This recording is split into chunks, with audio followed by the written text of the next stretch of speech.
मैं एक का नाम लूँगा, बाकी नाम छोड़ना पड़ जाएगा। मैं आपको गिल संधू जी हैं, कृष्ण पसाड़ा जी हैं, हमारे इमरान जी हैं, करमपाल है, सतपाल जानी जी हैं, सारे एक्टिव साथी हैं। मैं माफ़ी चाहूँगा सबके नाम की, रानी कमोद है। आज हमने एक डेपुटेशन जो 3 दिन पहले करनाल के अंदर एक दहशत का माहौल हमारे DTP के माध्यम से पैदा किया गया। करनाल के लोगों के साथ मजाक किया गया, करनाल के लोगों को कमज़ोर समझा गया, राजा कर्ण की धरती के लोगों को। उसके खिलाफ मैंने 2 मेमोरेंडम, एक DC साहब को दिया है, CM साहब के नाम भी। कानून के दायरे में रह के जो मर्जी काम करें, हम इसको मना नहीं करते, कानून के दायरे में रह कर करें। अचानक जाना, मतलब कोई घर में है, कोई बरसात हो रही है, उसका मकान तोड़ देना, सड़क पर ले आना, हम उसको पसंद नहीं करते। दूसरा जो उसने शब्दावली का इस्तेमाल किया, तो SP साहब को हमने कहा इनके खिलाफ कानूनी कार्रवाई होनी चाहिए। तो तीसरा, आज बड़ा दुख है कि BJP के लीडर, BJP के कार्यकर्ता, BJP के MP, BJP के MLA जो हमारे मुख्यमंत्री हैं, वो चुप क्यों हैं गरीबों को पंजाब अत्याचार में? वो क्यों नहीं ऐसे अफसर पर नकेल कसते? इनको किसी को कोई गुड़गांव से आ रहा, कोई गुड़गांव जा रहा है, ये हमारे को खेल समझ नहीं आया। हमने आज मेमोरेंडम दिया है, 1 हफ्ता इंतजार करेंगे। अगर कोई कानूनी कार्रवाई नहीं होती तो हम बड़ा प्रदर्शन करेंगे। हो सकता है हम सचिवालय का ताला लगाएं या DC साहब के दफ्तर का या SP साहब के दफ्तर का घेराव करें। अधिकारियों ने क्या आश्वासन दिया? अधिकारियों ने आश्वासन क्या दिया? आश्वासन ऊपर आका से पूछ के बात करेंगे। जब तक आका सिर नहीं हिलाएगा तब तक कार्रवाई नहीं करेंगे। हम समझ रहे हैं और कहते हैं अभी तो ये लड़ाई है, आगे बड़ी लड़ाई है। अब हमारे को सड़कों पर रहकर लड़ाई लड़नी पड़ेगी। आज हम सिर्फ केवल 11 मेंबर में मिलना था, फिर 17-18 आगे थे। हम मिले हैं डेपुटेशन के ऊपर, आगे जो लड़ाई लड़ेंगे तमाम कार्यकर्ता उसमें शामिल। सर, सभी गरीब लोगों के घर ही तोड़े गए हैं, अमीरों के क्यों नहीं तोड़े गए हैं? देखिए, मैं आज अमीर और गरीब की बात नहीं करने आया। अमीर और गरीब दोनों के खिलाफ कार्रवाई होनी चाहिए, लेकिन कानून के दायरे में रहकर। जो कानून, जो हमारा निगम का एक्ट कहता है, जो हमारा संविधान कहता है, उसमें रह के करें, उसको फ्री हैंड है। लेकिन धमकाना भी, मेरे खिलाफ जो बोलेगा पर्चा दर्ज करा दूंगा, मैं लोगों को सड़कों पर चढ़ा दूंगा, मैं टेरर पैदा कर दूंगा, मैं दहशत पैदा कर दूंगा। इस शब्दावली के करनाल के लोग खिलाफ है। करनाल के लोग इतना कमजोर नहीं है कि जो शब्दावली इस्तेमाल करे और उसको वो मान लें। रघुवीर संधू जी सारे साथी खड़े हैं, इनसे भी एक बार इस्तेमाल करो इनकी तरफ से। जी सर, क्या कहेंगे सर? आज हम सारे साथी कांग्रेस के लोग यहाँ DC साहब को और SP साहब को एक एप्लीकेशन हमने SP साहब को दी और मेमोरेंडम DC साहब को दिया है। जो DTP साहब ने 3-4 दिन से करनाल के अंदर ये आतंक मचाया है और एक धमकी दी है, थ्रेटनेस दी है करनाल के लोगों को कि मेरे खिलाफ अगर कोई बोलेगा तो मैं उसके खिलाफ कार्रवाई करूँगा और मैं इसी तरह से गरीब लोगों के घर तोड़ता चला जाऊँगा। मैं इस सरकार से पूछना चाहता हूँ कि जिन लोगों ने ये रजिस्ट्रियाँ इन लोगों के नाम हुई है और उन्होंने रजिस्ट्री अपने नाम करवा करके मकान बनाने का कार्य किया, इसमें एक गरीब आदमी का क्या कसूर है? उनके नाम रजिस्ट्री ना होती, रजिस्ट्री पे बैन लगा देते तो बेचारे उसको खरीदते नहीं, और उसको खरीदते नहीं तो मकान भी नहीं बनाते। उनके पास सारी ज़िंदगी की जो जमा पूंजी थी वो मकान में उन्होंने लगाई और DTP साहब का 1 मिनट लगा जाकर उसको तहस नहस कराए और तोड़ाए। और आगे के लिए जिस तरह का माहौल ये शहर में टेरर पैदा करना चाहते हैं, तो मैं DTP साहब को कहना चाहूँगा कि या तो अपने में सुधार लाएं और कानूनी कार्रवाई के तहत कोई कार्रवाई करें। इस तरह से करनाल के लोग कोई डरपोक लोग नहीं है, या तेरे से डर के बैठ जाएंगे, इसका जवाब देंगे। और अगर इस तरीके से अपने में सुधार नहीं ला तो करनाल के लोग डट करके DTP को ये बता देंगे कि ये करनाल शहर है, ये किसी से डरने वाला नहीं है। मकान खड़ा किया था, पहले खरीदा, फिर उसमें मकान बनाया, तब किसी भी अधिकारी ने उनको नहीं रोका।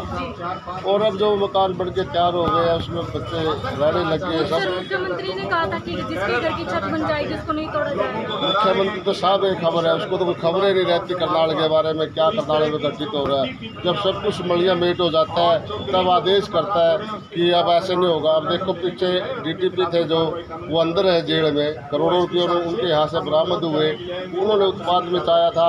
CM साहब तो उसके पीछे भी खड़े थे पहले तो, लेकिन जब कांग्रेस जनों ने आम करनाल वासियों ने उसके सामने बातें रखी तब जाके भी नहीं विश्वास किया। जब वो सरेआम पकड़े गए तहसीलदार और DTP, तब उसको अंदर किया।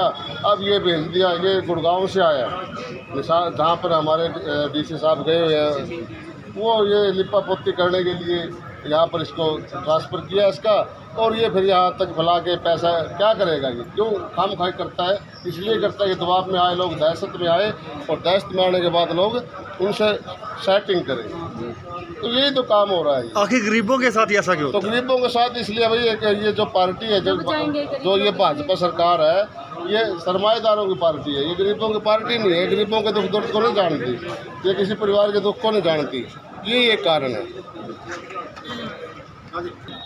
हाँ जी सर, कैसे आज क्या आश्वासन मिला? आप यहाँ डीसी साहब के यहाँ पर आए थे? कोई आश्वासन नहीं मिला हमें यहाँ तक, अभी हमारा कोई किसी से कोई वो नहीं हुआ, कोई रिटर्न में कुछ नहीं मिला हमें, ना ही कोई क्लेम मिला।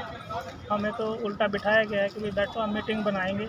आधे घंटे का टाइम दिया था, लेकिन 2 घंटे हो गए हम यहीं पे बैठे हैं, अभी तक भी कोई आश्वासन नहीं। तो आपकी कॉलोनी में कितने घर थे जो तोड़े गए? हमारी कॉलोनी में कम से कम 100 घर बने हुए हैं, जिसमें से सिर्फ मेरा घर तोड़ा गया है, 100 नहीं तोड़े गए? बाकी 2-3 घर और तोड़े गए हैं। वो हल्का उनका जो है कि नुकसान हुआ है, लेकिन मेरा तो पूरा जड़ से ही मिटा दिया आपका गया। कंप्लीट कर दिया नुकसान? बिल्कुल ही कंप्लीट कर दिया गया है। मेरा तो लेंटर डला हुआ था, सेटरिंग भी अंदर डली हुई थी, सेटरिंग भी खोलने का मौका नहीं दिया गया। और सेटरिंग वाले के मेरे को हर रोज फ़ोन आ रहे हैं कि भाई आप मेरी सेटरिंग का खर्चाना दो, मेरे को नुकसान दो। टूट गया सारा सामान? बिल्कुल सारा सामान टूट गया सर, नीचे दबा हुआ है वहीं पे ही। और पता नहीं अब कोई रात को चोरी भी करके ले जाता होगा, कोई उठा के भी ले जाता होगा, मेरे को तो वो भी दंड भुगतना पड़ेगा। तो पहले कोई नोटिस वगैरह दिया था आपको? कोई नोटिस नहीं मिला सर मेरे को, आज तक कोई नोटिस नहीं है मेरे पास। उसकी रजिस्ट्री भी है, इंतकाल भी है, यानी डायरेक्ट ही सीधा आगे वार कर डायरेक्ट दिया? सीधा तोड़ दिया गया सर। और अगर मैंने डीटीपी साहब से पूछा कि जी मेरा घर क्यों तोड़ा गया, तो डीटी साहब ने मेरे को जवाब दिया कि अगर दोबारा से कोई सवाल किया तो आपको जेल में डालूंगा और आपके बीवी बच्चों को जेल में डालूंगा। मुझे को डीटीपी साहब से इतना खौफ है कि मैं शायद मेरे को वो मर्डर भी करवा सकते हैं, मेरे को अपनी जान का भी खतरा है डीटीपी साहब से। आपको हरासमेंट हुई है? हाँ जी, हरासमेंट हुई है, मेरे को हार्ट अटैक भी हो गया था उसी टाइम ऑन द स्पॉट। मेरे को हॉस्पिटल ले जाने की बजाय डीटीपी साहब ने थाने में भेज दिया कि भाई इसको बंद कर दो। मैं कुंजपुरा थाने में गया, मैं कोई पुलिस के सामने गिड़गिड़ाया, मैं कहा जी मेरे को हॉस्पिटल लेके चलो।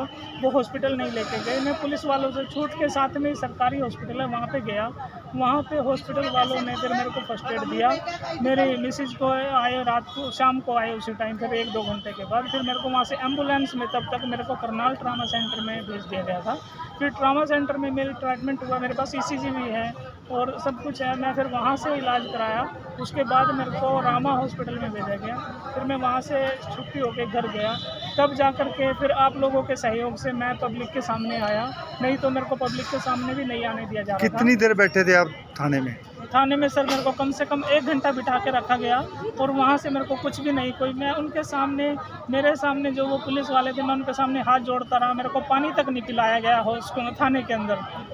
तो लोन लेके बना रहे थे? हाँ जी, लोन भी लिया है, कुछ अपना भी जोड़ा हुआ था पैसा, कुछ लोन लिया है मैंने। मुथुट बैंक से भी अपनी मिसेज के जेवर गिरवी रखे हुए हैं, आज भी मेरे पास उसका भी प्रूफ है। और मैंने ग्रुपों से लोन लिए हुए हैं, कुछ प्राइवेट अपने रिश्तेदारों से लोन वो बैंक उधार लिया हुआ है। जैसे कोई भी लेता है अपने रिश्तेदारों से मदद कर देते हैं, कोई उनसे उधार लिया हुआ है ब्याज पे पैसा। अब मैं वो कैसे पकाऊंगा? मेरे 3 बच्चे हैं, मैं उनकी फ़ीस कैसे दूंगा? वो स्कूल में पढ़ रहे हैं।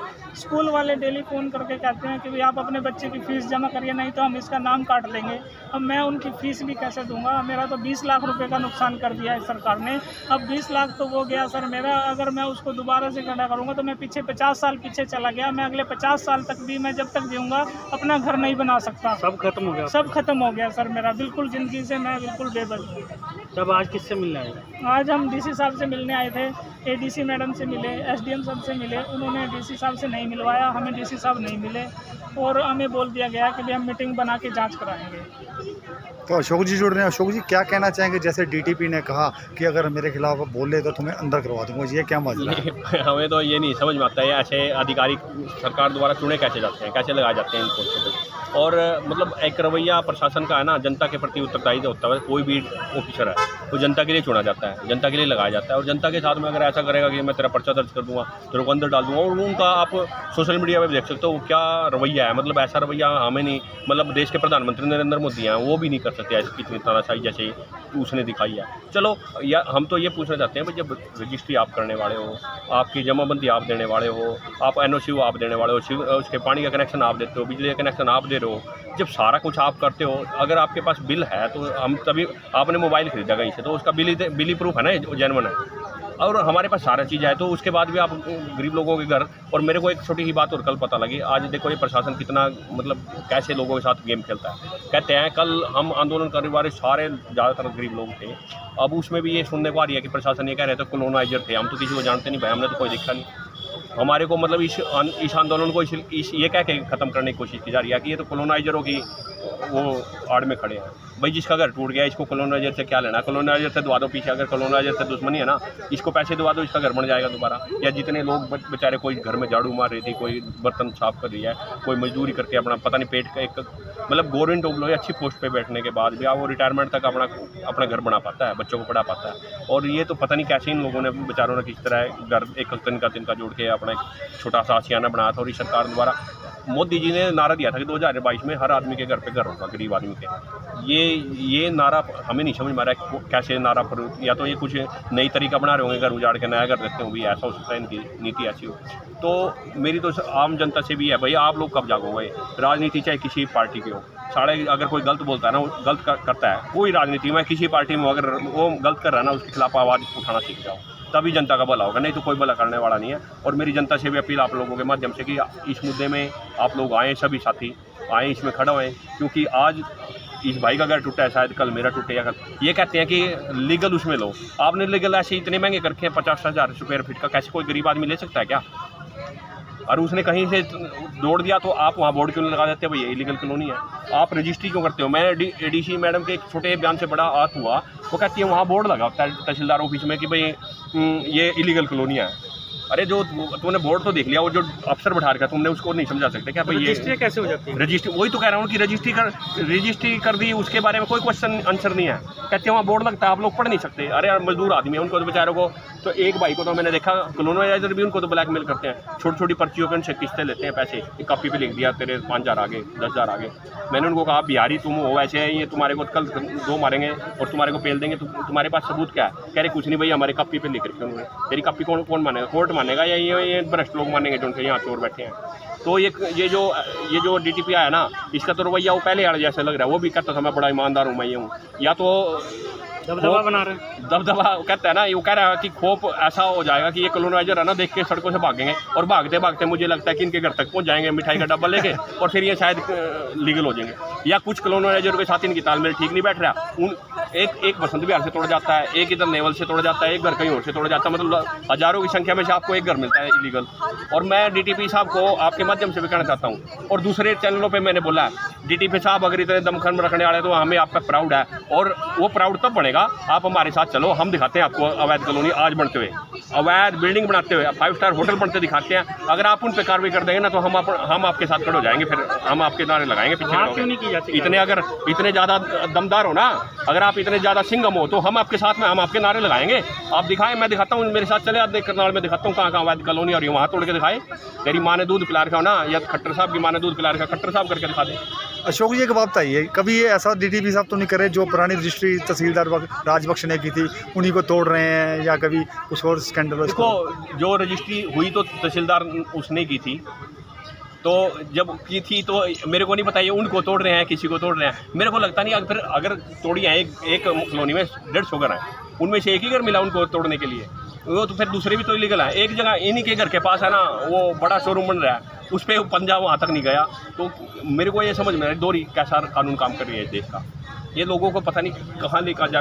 मेरी तो बस आप लोगों से एक निवेदन है, और आप लोगों ने भी बहुत साथ दिया, मीडिया साथियों को बहुत बहुत धन्यवाद। देखो किसी गरीब की आवाज़ उठाना ना, ये नेता हैं इनके लिए पीछे तो माइक वाले लग जाते हैं, सारे ले लेके मीडिया कैमरा लेके लग जाते हैं। चलो वो भी एक अपना वो है, वो भी हमारा पेशा है, लेकिन गरीबों के साथ में अगर हक में, मुझे प्राउड है अपने करनाल की मीडिया पे, मैं बिल्कुल ऑनरली बोलता हूँ। मैं हम दूसरे डिस्ट्रिक्टों की मीडिया को भी देखते हैं, लेकिन जो यहाँ हमारे मतलब जो मुद्दे जितनी बेबाकी से उठाए जा रहे हैं ना करनाल में, शायद हरियाणा के किसी भी क्षेत्र में नहीं उठाए जाते। तो मीडिया साथियों को बहुत बहुत धन्यवाद। और मैं आम जनता से भी कहता हूँ भाई, एक दूसरे का हाथ पकड़ लो, नहीं तो आज इसका घर टूटा है कल आपका टूटेगा। और रजिस्ट्री मेरे घर की भी है, मुझे नहीं पता पर वो लीगल है कि लीगल है। हम भी घर बैठे भाई, हमारे को क्या पता कल जाके वो साहब हम कहीं ऑफिस में काम करें और जाके बच्चों को भी उसमें दबा दें, साहब कह दे मैं तो ये तो इलीगल है। तो लीगल का तो हमें पता नहीं भाई। ये है कि आम जनता से निवेदन है कि एक दूसरे का हाथ पकड़ लें, तभी प्रशासन मौजूद था, तभी लोकतंत्र मौजूद है। धन्यवाद। तो भैया क्या नाम है तुम्हारा?